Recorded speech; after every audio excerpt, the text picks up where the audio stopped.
মনে রাখা ভালো হবে, আল্লাহ নবী বললেন লা ইয়াজনি জানি হিনা ইয়াজনি ওয়া হুয়া মুমিন। যখন কোন মানুষ জিনা করে তখন তার অন্তরে ঈমান কাজ করে না। যখন কোন মানুষ জিনা বিচার করে তখন তার অন্তরে ঈমান থাকে না।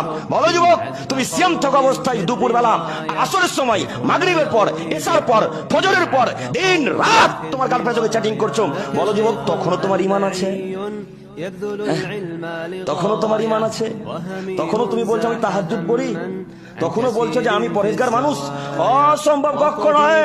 আল্লাহ নবী বললেন মান সামার মাদানা ঈমানান ওয়া ইহতিসাবান গুফিরা লাহু মা তাকাদ্দামা মিন জামবিহি। পৃথিবীর মানুষ যারা ঈমানের সাথে সিয়াম পালন করবে, আল্লাহকে খুশি করার জন্য যারা সিয়াম পালন করবে, নেকির আশাতে যারা সিয়াম পালন করবে, তাদের গুনাহ খাতা আল্লাহ তাআলা মাফ করে দেবেন। পূর্বের সমস্ত ছোট ছোট গুনাহ আল্লাহ ক্ষমা করে দেবেন।